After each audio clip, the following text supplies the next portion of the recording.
میں سن 2000 تک 2002 3 4 تک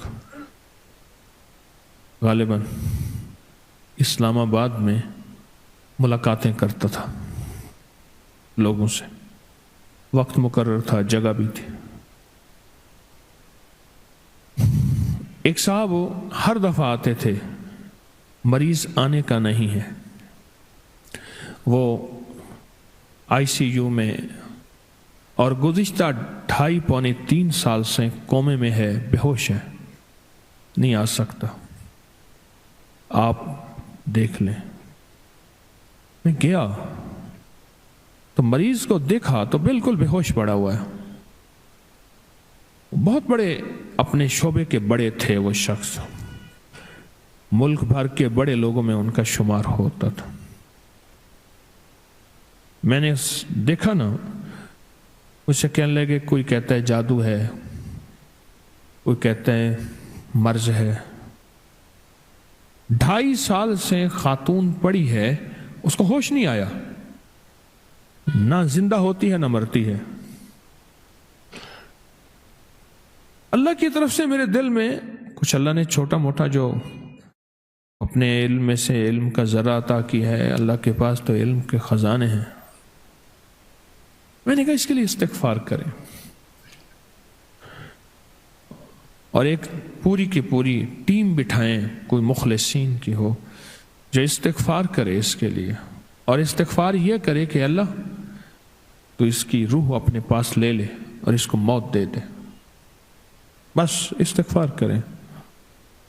اسے کہنے لگے موت؟ میں نے کہا سچ تو یہی ہے جو میری سمجھ میں آئی ہے، میں اپنی سمجھ کا دعویٰ نہیں کرتا۔ کچھ عرصے کے بعد وہاں کی ایک خاتون آئی، نرس، ریٹائر ہونے کے قریب تھی، تسبیح خانے سے اس کی نسبت کہ پتہ چلا کہ حضرت آپ آئے تھے وہاں، مجھے پتہ چلا میری ڈیوٹی فلاں ٹائم کی تھی، آپ فلاں وقت میں آئے تھے، میں دن کو گیا تھا، اس کی نائٹ کی ڈیوٹی تھی، رات کی۔ میں نے پوچھا کیا ہے؟ مجھے تو وہ خاتون کسی پکڑ میں نظر آئی ہے۔ مجھے کہنے لگی حضرت ہم بول نہیں سکتے، بڑے لوگ ہیں۔ اس کی ایک ملازمہ اور اس کی ملازمہ کا بچہ تھا، گھر میں کام کرتی تھی، اس کے بچے نے اٹھا کے کوئی چیز کھا لی جو اس کے دسترخوان پہ پڑی تھی۔ اس کو غصہ آیا، اندر گئی تو وہ چمٹا جس سے روٹیاں الٹ پلٹ کرتے ہیں گرم، وہ چمٹا اٹھا کے ملازمہ کے بچے کی زبان اسے کھینچی، اس کی زبان جل گئی، بیچارہ چیختا رہا، ماں اسے لے گئی، معافیاں مانگتی رہی ماں۔ بس کچھ ہی عرصے کے بعد اس کے سر میں درد ہوا، اور سر میں درد کے بعد بے ہوش ہو گئی، اور آج تک ہوش میں نہیں آئی۔ اللہ کے نبی علیہ الصلوۃ والسلام میرے کملی والے فرماتے ہیں،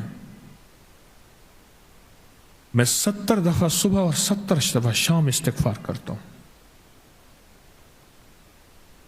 نبی پاک معصوم تو فرماتے ہیں میں 70 دفعہ صبح، میں 70 دفعہ شام استغفار کرتا ہوں۔ وہ استغفار بنیادی طور پہ میرے آپ کے لیے ہے، وہ استغفار بنیادی طور پہ میرے آپ کے لیے ہے، مجھے بتانا ہے، آپ کو بتانا ہے، امت کے لیے کرنا ہے۔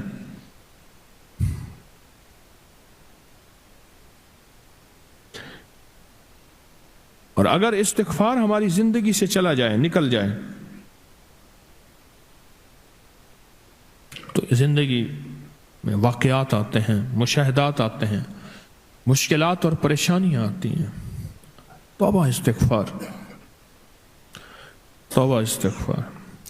اس استغفار کی انسان کو ضرورت ہے، میت کو ضرورت ہے، بچوں کو ضرورت ہے، اولاد کو ضرورت ہے، موجودہ نسلوں کو ضرورت ہے، آنے والی نسلوں کو ضرورت ہے۔